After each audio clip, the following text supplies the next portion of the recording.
And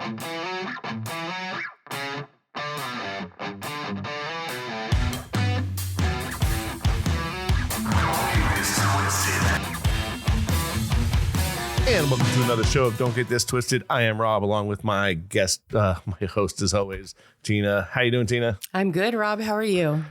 Oh, obviously wanting to introduce the guest that's going to be here today, because I think you should do it then. I should. We're going to have on my friend and fellow ex-wrestler, Tony Drake, who is a fitness guru now because he's found his way to losing weight and keeping it off. And he is amazing looking now, which is, I'm quite jealous of that. So how you doing, Tony? Well, thank you for that. I appreciate it.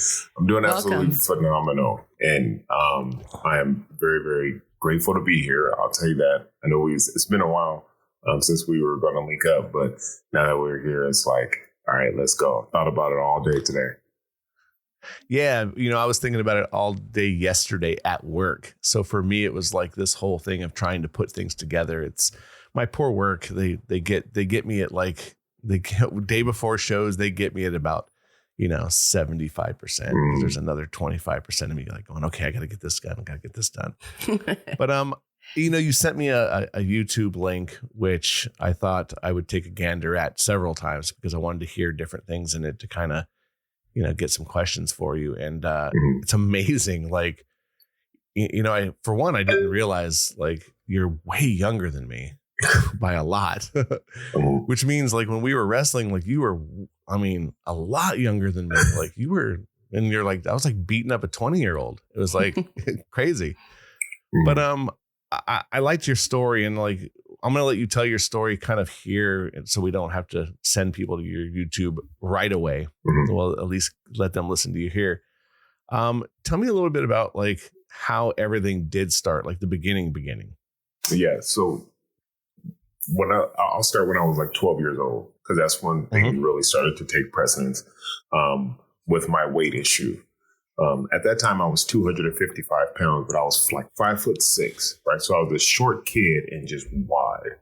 The first day of sixth grade, I'll never forget, I ran across my then classmate, and walking into sixth grade, junior high, the first three words I hear are, "Damn, you're fat."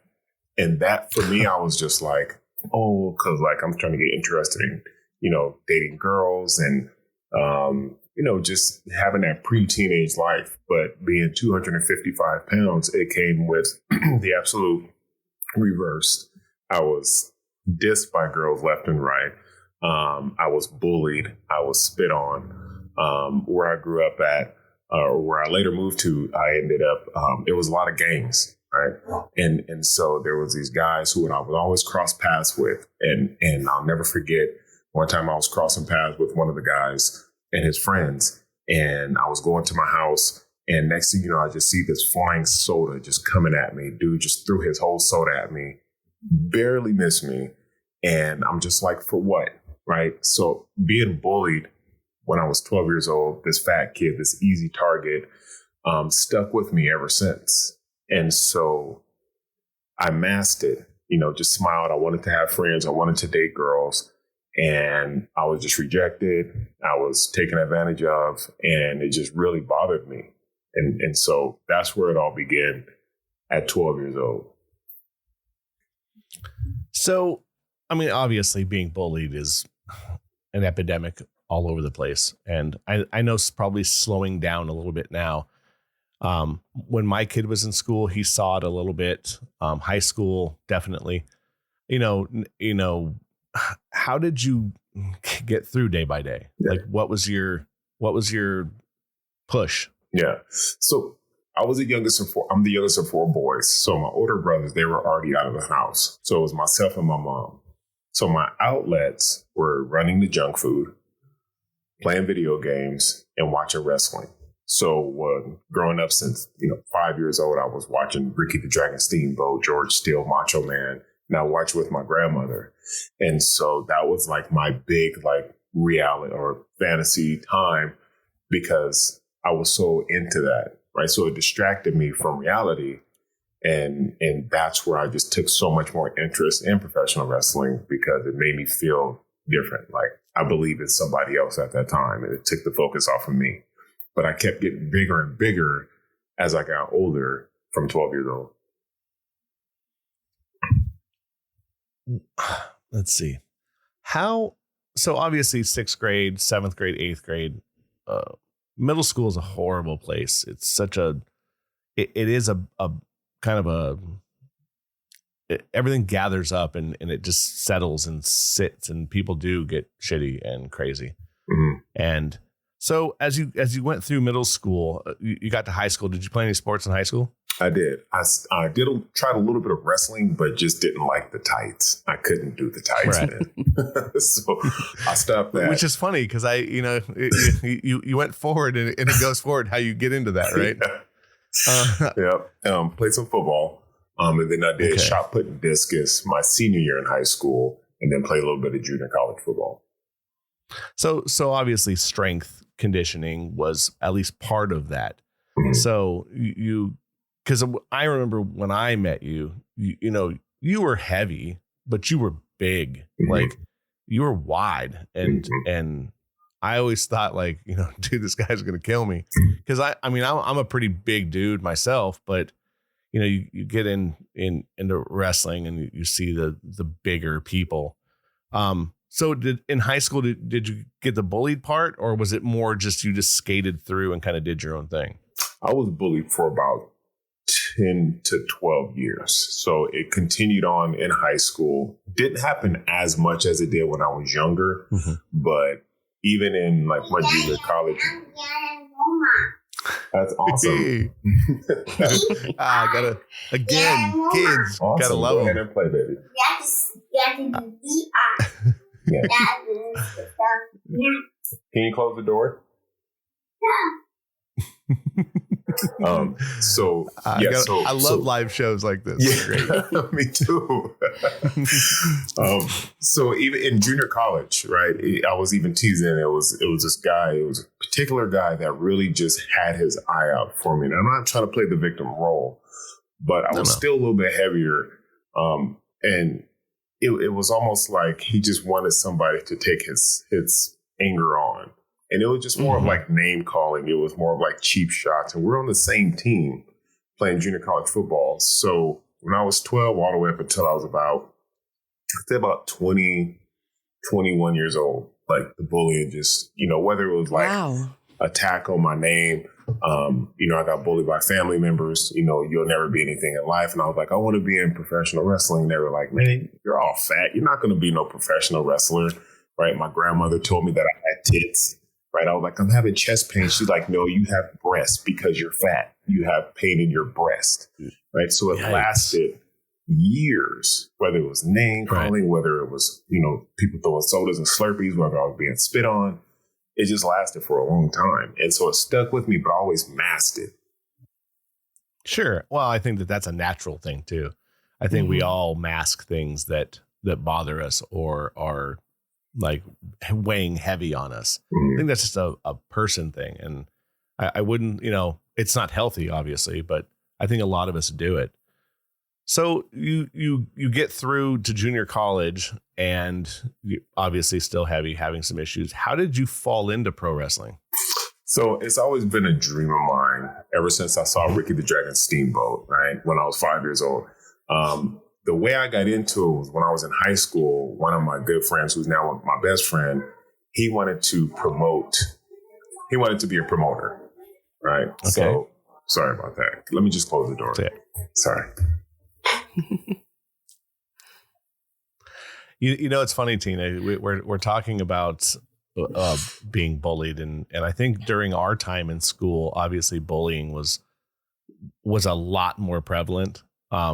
Thankfully, I didn't have to deal with it. So, but my best friend, his name is Mark Gear, and he wanted to be a promoter. And so he was like, man, we would go on our phone on three-way, me, him, and my best friend, Mike. Three-way. We'd watch Nitro and we'd watch Raw. And so he was like, man, like, I want to get into this. And so he connected with a guy after we went to like a live event here in San Diego, and the guy was passing out flyers. And like, if you want to be involved in this wrestling school, like sign up. And so that's where it started. And so once it started from there, I started training up in Bakersfield and then doing some stuff down here in San Diego. And that's where it all began back in like 99, 2000. Okay. So yeah, because I started in 94. So that I do have a few years on you when it comes to that. Mm-hmm. So the wrestling thing, obviously, you know, when you start training, it's a whole other monster. Being heavy, I'm sure, had to be a whole thing, you know, learning how to bump and learning how to take falls. Did you get any of that hazing or anything in pro wrestling? Did anyone kind of stick to you with being heavy, or did it kind of, you know, kind of mellow out once you got into that part of it? It mellowed out just for a little while. I would always, I guess, you know, using the term blow up during the matches. Like, I remember one of my first matches, I had 8 cheeseburgers before I wrestled. Why? I don't know. And so from there, I was always getting tired. I didn't know a lot about conditioning. I didn't know how to take care of my body. And so I just kept trying and having these short matches. And then around 2003, 2004, Rick Bassman, UPW, he was the head of UPW. And he knew that I wanted to wrestle in Japan or WWF or WWE. And he told me, he said, hey, Slim, he said, if you ever want to make it to WWF or Japan, he's like, they won't take you looking like the way you do. And that just hit so hard. And I'm like, really?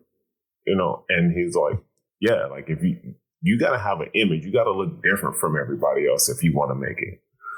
And it hurt, but it hit so hard. And that was one of the best things he's ever told me, because from there, I literally started to change my mindset and body. Yeah, because Rick was he ran UPW, which was kind of a farm league for the WWE, or he had connections with guys there. So there was always WWE guys running through there and having matches with guys. And he was a body guy. He liked muscular. He was a big guy himself for being so short. But that is kind of a good thing. Like the guys who worked for him at that time were definitely in shape or on their way to that. So yeah, I mean, it's funny how one little thing will make a spark to make you jump to this, like, oh man, I gotta go, because obviously you wanted to get to another level, and getting to that other level, regardless of what sport or job or whatever, you do have to, you know, make that conscious decision to change. Right. And change is hard. It is. I mean, on every level, I think change is hard. So you got into wrestling, you obviously, Rick kind of set you off there. Then you said you worked in Japan. Yes. So I worked in Japan. Cool. Yeah. I didn't know that. I knew Mexico because I know you went down there with All Good and Pierce and all those guys and wrecked havoc in Mexico. You know, being American in Mexico is a whole other monster. So you were bad guys just rolling into town. Japan must have been a kind of an interesting thing, because being big in Japan, whether muscular or overweight or bigger, you know, you must have been just a monster there. That must have been a fun time. It was really fun. And the other thing too is by the time I got to Japan, I already lost 80 pounds. So in 2006, that's when the transition. Shit. Yeah. So from November 7th, 2005 to 2006, I lost 80 pounds, transformed my whole body and mindset. But I wouldn't have had it done if my older brother Dorian didn't train me. He taught me about all the workouts, and now my wife, she taught me all about the nutrition side of things. And so when my body started changing and I was still doing wrestling shows, Adam Pearce took me under his wing, helped me out. Brian Alcatraz Fleming took me under his wing and helped me out. So those were my two guys who really helped me excel in wrestling. And so when I was still doing shows here in SoCal, Scorpio Sky and another guy, Coach Bosch, introduced me to SEMA. And SEMA was the guy that was running in Dragon Gate, Japan. And so when I submitted my pictures and I had my hair out in an afro at the time, they were like, we want you to come to Japan. So I changed my body, changed my mindset, changed my look. And that's when I went out there and wrestled in Japan. And not only being a big dude, but being a big black dude was a very rare occasion. So they were like, who is this dude with gold grill in his mouth, an afro with a pick in his hair? Like, oh my God, he's about to come terrorize us. So yeah, it was fun. That's cool. Cause I mean, that's kind of an interesting thing that most guys can't say, even, on any level of wrestling. To go to Japan is kind of they take certain people in Japan. They don't just let you go there. So, you should, that's a nice pick in your afro. How long were you there in Japan? So I went there, believe it or not, I actually had a full-time job as well. So what I would do is I would go in 2-week iterations. So I'd go out there for about 2 weeks, fly back home, work my day job for like a month, 2 months, build up some more vacation time and go back out there. So I went out there on 4 different occasions, 2-week iterations. Yeah. Nice. Oh, 2-week tours. That flight's a fun one. Yeah. Yeah. 16 hours. Yeah. That's that's pretty good. So you come back, you're winding down. So when you knew your wife or were you married while you were wrestling? No. So you got married. Okay. Yes. So you were dating. So you're winding down your wrestling career like any of us old timers, and you decide it's time to hang up the boots and, live a regular life. Mm-hmm. You have this girlfriend who's now, you decide to get married. Mm-hmm. This also changes your life, I'm sure, heavily, because getting married is a whole other thing. How long were you married before you found out you were going to have a kid? So 8 years. So we were married 8 years at the time. And then that's when things decided to change. Believe it or not, we weren't going to have kids. Like me growing up the way I did without a father.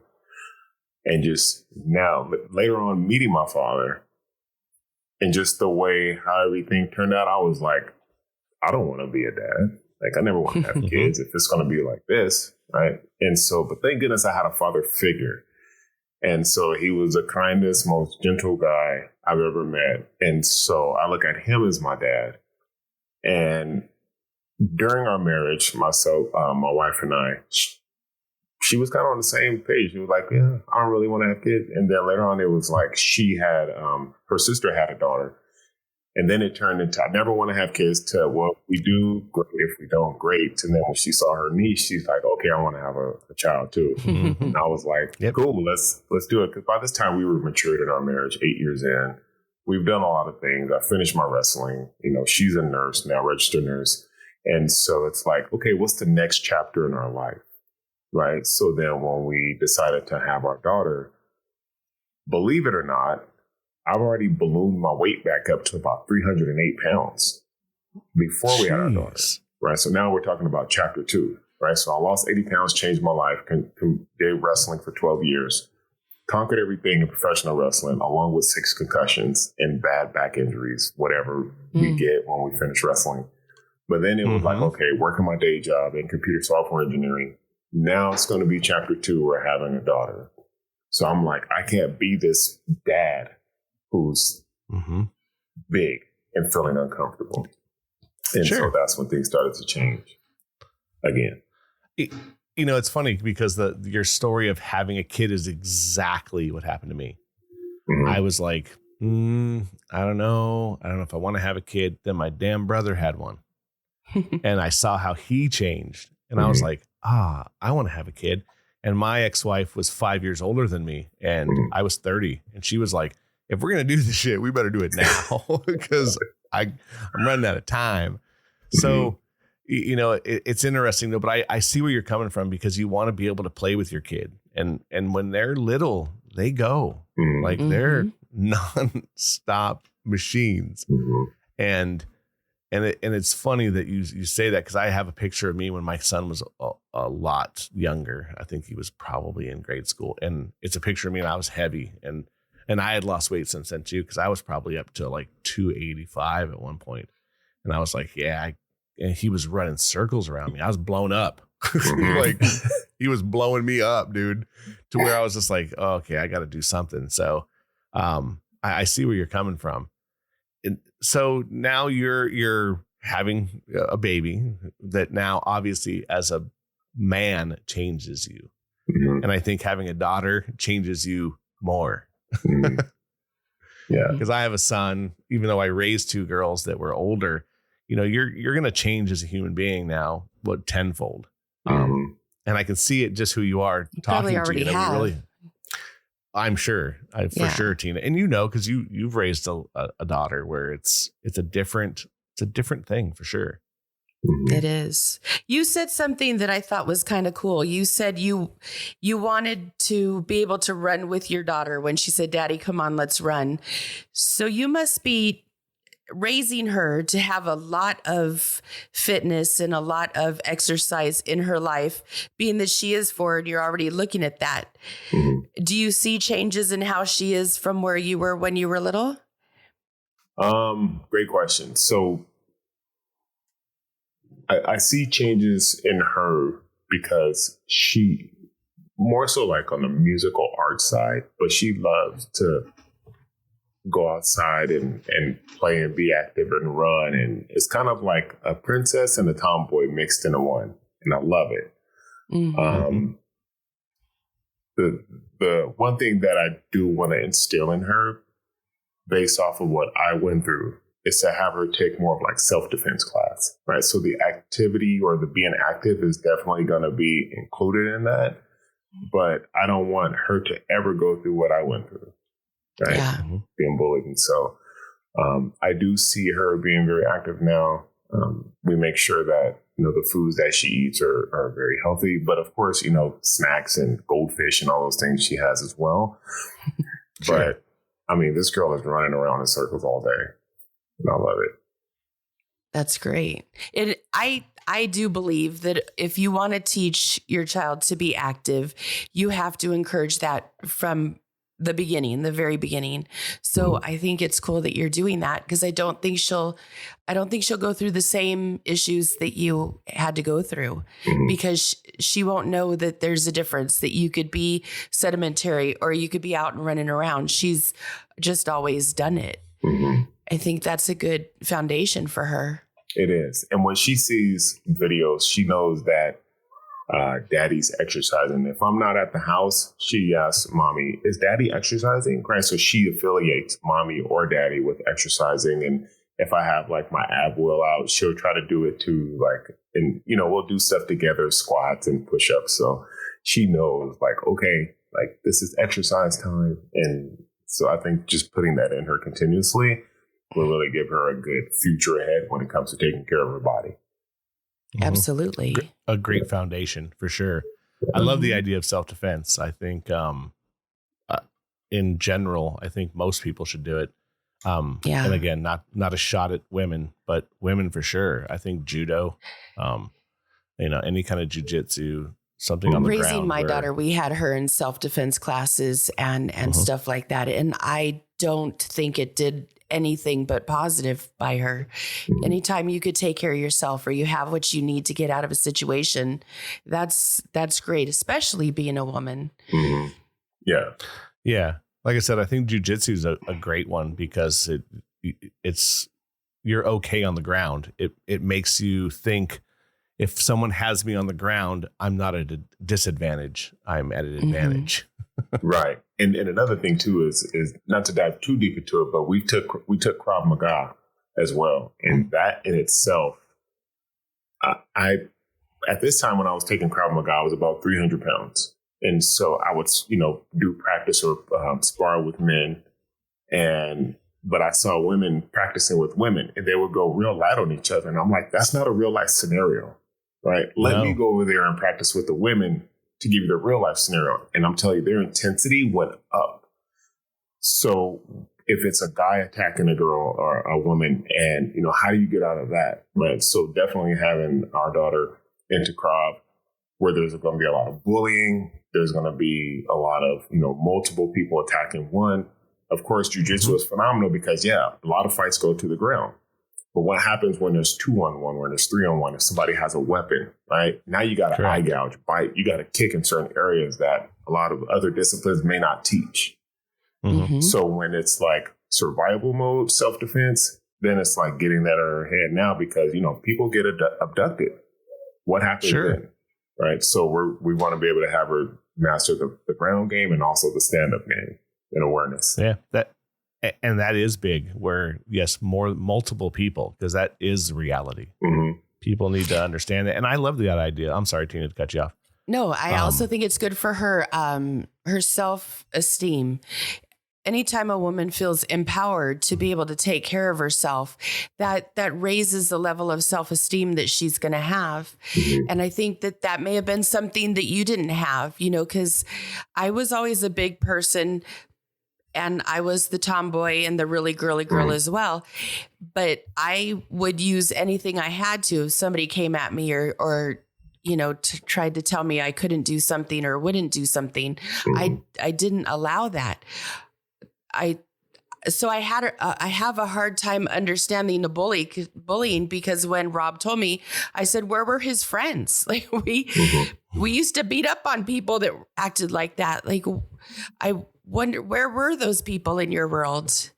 Yeah. So my friends, like I have my junior high school friends, but we would walk around together, but there wasn't ever anything really happening there. The only thing that happened when I was with my friends is when somebody put a sign on my back that said "Lard ass." And so he just took it off. But when it came to physical type of threats, they weren't around, right? Like when I got the soda thrown at me, nobody else was around.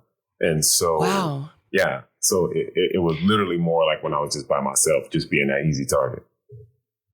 Right. You must have been very sweet, though, because you didn't fight back. Most people would get pissed off and fight back. You must have had like a really kind heart.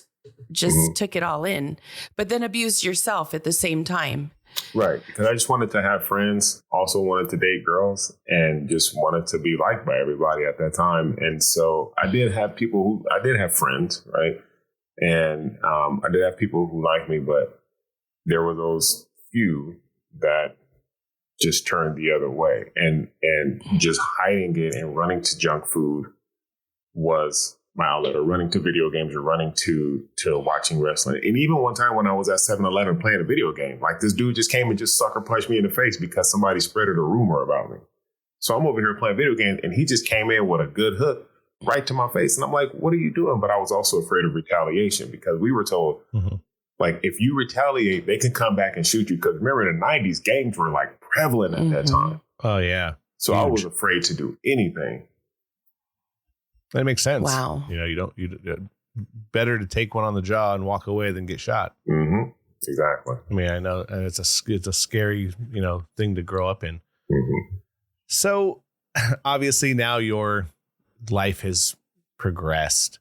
And then I start seeing these videos of you, because obviously being friends on Facebook and, all our old friends of wrestling, you keep up with people. And I started seeing these videos pop up on my feed. And I was like, who is this super muscular dude who's got these veins running through his arms? Actually, I said, I think I know that guy. Secondly, I was like, look at all those great fucking tattoos. That's the first thing I said, because I have lots and lots and lots of them. And I was like, oh my God, look at Tony. He's got some badass tattoos. And then I was like, look at the arms they're on. So obviously you've changed. And I was like, I got to see what this guy's into. So I started obviously following you and seeing all these cool videos. Obviously you've taken this to a business and you've made this your life. Tell us a little something about like that part of it now. Like, what are we doing for you still, obviously, other people? Because I was like, hey, can you do it this day? And you're like, I can't do it on Sundays, man. I got to do all this stuff with my job, which I think is super awesome that you're helping these people via up close personal video. Tell us about the business side now. Yeah. So the business side is coaching other people to literally help them reclaim their life. I know what that's like, right? Going from fat to fit, back to fat, and then fit again. But this time, once I realized how to do it and make it a lifestyle, I took everything I've learned from the past and then apply that to other people as well who are going through some similar issues or stuff that I've never been through as well. But it all starts with the mentality, the mindset. So in 2019, 2020, when I started to coach people and they start to see my transformation again, going from fat to fit again, They were like, how are you doing this? So I just started naturally talking about it. And then that hobby or whatever turned into a passion, and that passion turned into a business. So now I do online coaching, and I coach people from all over the world. I use all the social media outlets. TikTok is like the biggest one for me. And so that TikTok following turned into people following me on Instagram and Facebook. And they were like, I've seen your transformations. I've seen other people's transformations. Can you help me too? And I'm like, I'm going to help you change your life. Get rid of the addictions, change your body, change your mindset. And this way you can go make an impact on other people's lives, just like I made an impact on your life. And they're like, okay, let's go. And then from there, it's just been the passion. It's not even work. It's just passion. And that passion turns into excitement now. And it's just to see the people's lives that's been impacted for greatness. It's so rewarding. And so when I get up every day, 2:45 in the morning, my structure now is to take care of myself first, take care of my family, take care of my team. Then it's family time, go to sleep, repeat. So it's very disciplined. And they see that and they're like, okay, if this nutbag over here is doing it, like I got to make these changes. And when they see that success, man, it's just phenomenal. It's pretty amazing because, I get up at 4 a.m.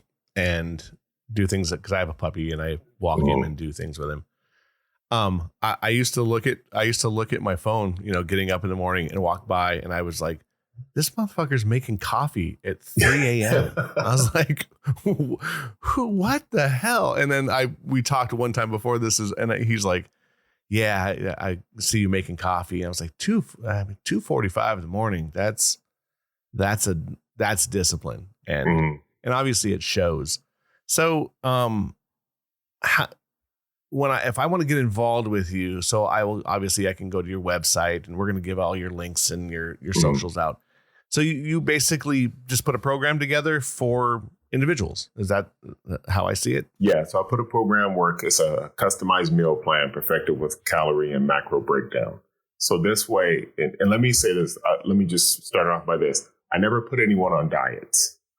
Because once you get on a diet, you typically get off a diet, right? So when I'm preaching and talking about lifestyle, it's like, here's going to be your calorie intake and your macronutrient intake, your protein, fats, and carbohydrates. That's how much you're going to take in per day. But we're also going to talk about time restrictions. So now we're doing intermittent fasting. So when you apply intermittent fasting into this regimen, this whole new lifestyle, it's not just about, okay, I can't eat during that time and starve myself. It's not that. What it is time restriction. So if you have a numeric restriction and time restriction, you have choices now, right? If you want to do keto, if you want to do vegan, vegetarian, you could choose whatever you want. Just stick within these time frames and then this numeric range. And then from there, when I break that meal plan down with all that information and the shopping list, and then you have a customized workout plan, whether it's at home or at the gym or a hybrid of both, now you know exactly what to do because you look at your phone and you're like, oh, snap, like, the videos are there in order for me to do what I need to do. Okay, so there's no guessing work. It's all done. And then from there, every Monday, I have my whole team weigh in. So now here comes the accountability, right? So when you weigh in every morning or every Monday morning, first thing fasted, I get the most accurate results. So now I'm looking at your body fat, your muscle mass, your basal metabolic rate, right? And also your metabolic age. Let me stop there real quick. A lot of people don't know about their metabolic age. I'm 44 years old, but my metabolic age says that I'm 36. So I'm actually reversing my age, where others may be 44 years old and their metabolic age is 52. So they're aging faster. So I also teach and educate them on how their lifestyle is going and how we can help reverse that aging process so they can feel better. And then it literally helps their energy go from down here to like sky high, and they start to feel that. So when they get the accountability, the custom meal plan, the custom workout plan, weekly check-ins, and now I have a Facebook group where the whole community is there. And now it's all about family. So that's what my programming consists of. Awesome. I think that is a big thing, is being part of something. Definitely helps because you feel like you can lean on other people. Well, especially right now with just coming out of COVID and people haven't had any interactions or accountabilities to others. I think that's a good part to your program. And then group coaching calls, right? So every Sunday morning at 9, I'll have my coaching calls, and it's literally a different topic, right? And then there's also Q&A. So mindset is really the biggest thing. And so I'll ask my fam and I'll say, look, like, what is something that you're currently going through? And tomorrow's event is going to be self-oppression. Like when you beat yourself up, like, man, I'll never be anything. I'm not worth it. How do you get out of that self-oppression and go into self-mastery, right? Taking those steps. So each week it's a different topic. This way, it's like you start your week off fresh and you keep going through that every week. And now you have an accountability partner. You have me as your coach. And so now, even though we're all virtual, we still feel connected because that vibration knows no location. So you have that good energy amongst each other and it just elevates everybody. And it's just been, I don't know, I got goosebumps right now because it's just so cool to see the results of people that I've been coaching. And it's just like all about them. It's yeah. I can keep going on and on, but I'll No, that's good. I loved, there's a tagline that you said during your video, and I think that it's a great one. And it's progress or excuses. And you hit that shit right on the head because that is it. You can always find an excuse. And it's easy to find an excuse. And I think that, you know, what you're teaching people is when you see the progress, the excuses go away. Yeah, because you can't make excuses and progress at the same time. You can't. You got to choose one. And when you see that progress, I think you can tell even in your smile, you're changing people's lives. I think that's a great thing. Yeah, you look really happy. It's fun. I love it. Like, yeah, I am extremely happy. And it shows, I think, in your other videos, your personal things that I see. I saw one day, and I have a little puppy, dude, and he's little. He's only 8 months old, and he'll drag me around. He's only 40 pounds, but I saw your daughter walking your dog. And in my head, because I look at my little puppy, that he'll drag me all over, and here's your dog just doop, doop, doop, walking with the leash in your daughter's hand. I was like, for a second, my heart jumped. I was like, man, I hope that dog doesn't drag her down the street. But obviously your dog's a little older, so I'm assuming.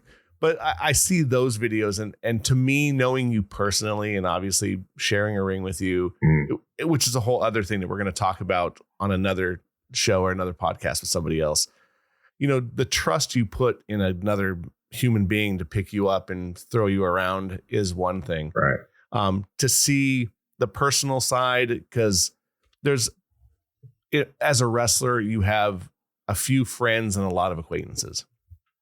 And so the people that we've met in this business, that when they see you, the first thing they ask you is how the family is, not how your last match was, shows me a whole bunch of things. And I'll put you in that, where you and Adam and a select few of guys that would be like Brian, obviously, how's life?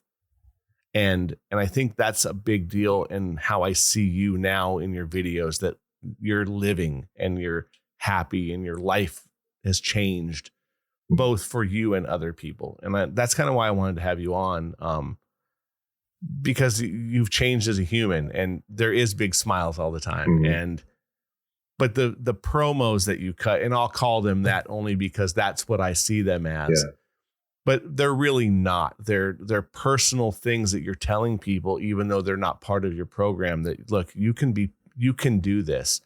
And I think that's amazing too, that you're pushing people from all sides, whether they're old wrestling fans or new people that see your change, that you just want people to be healthy and not go through what you did. And I think that's an amazing thing, Tony. And I'm really, really glad that you've moved forward past your past and you're trying to make people's futures and your own. Right. I mean, because you had enough excuses. You really did. Like, anybody would understand if you didn't change your life because of what you went through. But you didn't use any of that as an excuse. That's for sure. Right. And that's why when I speak with people on a daily basis, whether it's people who want to jump into the program or people who are already part of it, it's very easy to understand and be more personable because I know what it's like. And not only I know what it's like one time, but I went through it twice. So whether it's something emotional, whether it's physical, whether it's family, I have people saying like, look, like my relative is not feeling too great. I might have to jump off the program for now. Right. And I'll even tell them like, look, like I get it. I know it's a business, but look, it may not be this part of the program that we're doing, but still stick around because I want that communication to be there. Just know that you have all of us as your support. So stick here and let's continue to communicate because I still want you to get through this. I don't want you to go back to where you started when you first called me. Right. Mm-hmm. So that support is still there too because it's just caring. Yeah. Just caring about that individual because I know what they've gone through. Mm-hmm. Yeah, I'm going to throw out your socials here real quick while we're still talking. Facebook page is Coaching by Drake #3. Mm-hmm. Your Facebook group, I love this one, Rise, Grind, and Conquer, or at Rise, Grind, Conquer. Mm-hmm. Twitter, Coaching by Drake. Instagram, Coaching by Drake. Your YouTube channel, Coaching by Drake. Mm-hmm. So everyone here, and www.coachingbydrake.com. All these links will also be in the show notes. So you can go there, go check out all his stuff for sure. I got a personal question. Yes, sir. Because this always comes by through people in our old business. You have 6 concussions. I've had 4. Mm-hmm. And thankfully no damage to my back. My neck is a little screwy. I have some bone spurs that thankfully won't damage me. If someone asked you about the wrestling business to get into it, what would you tell someone today? Would you tell someone to get in, or would you tell them not to? I would ask them questions. I want to find out if they're doing it as a passion, like if this is something that they really want to do, right? I wouldn't want to tell them what they should do or what they shouldn't do. But if it's more of a mindset of like, I just want to do it to be cool and get the girls, then you're not in it for the right reason. But if you grew up watching it, if you're like, this is the only thing that I want to do, I've watched it all the time, I studied it, I've literally turned this passion into something that I want to do and make it a career, then by all means, I would encourage that. Right. But also let them know that there is going to be setbacks. There will be hard times. There will be times where you want to quit. And when you go through that, just remember what your purpose is. Your purpose is to make this a career. So if you could take that passion and know that there's going to be things that's going to come ahead, that's going to hit you, just be ready. But just remember that it's your purpose that you want to fulfill. That's a good answer. I wasn't thinking that was going to come out of you. That's good. So, anything you would like to add to this, Miss Tina? No, I'd just like to thank you for coming on. I've enjoyed watching the video that Rob sent me and being able to talk to you. Thank you. So thank you for coming out. Mm-hmm. Thank you. Tony, I think you're doing amazing things. You look incredible. Thank you. I'm glad you're changing people's lives. I think it's important. Yeah, making a difference. All our listeners need to head over to all his socials. Check it out. Get part of this. If you're having these issues where you want a lifestyle change, and obviously it's not just physical with Tony, it's mental. He's trying to change you from the inside out and the outside. So and I think that's an amazing thing. Mm-hmm. Yeah. It shows. It shows through your smile. You're very dedicated to this, and I think that's an amazing thing, bro. Thank you. I thank you for coming on. And yes, any last words from you? I just want to thank you guys for taking the time out of your day to have me come onto the show, introducing myself into a new audience, right, and also reconnected with you, Rob, from back in the day. It's always great to connect again with brothers in the ring. And so, if anything, I would also say is that the last thing, or the one of the main things that I would tell anybody is that, You never want to compare yourself to other people. You always want to just focus on you versus you. The moment you start to compare yourself to other people, you'll lose. Stick to focusing on yourself and have a purpose. And when you have that purpose turns into passion. That passion turns into progress. That progress turns into greatness. That's what you got to listen to. Just every day, just focus on you. Nice. Awesome. There you go. Cool. Tony Drake. Check out all his socials in the show notes. You go over there, check him out. And yeah, thanks a lot, boss. All right. We will talk to you later on. All right. I appreciate you. All right.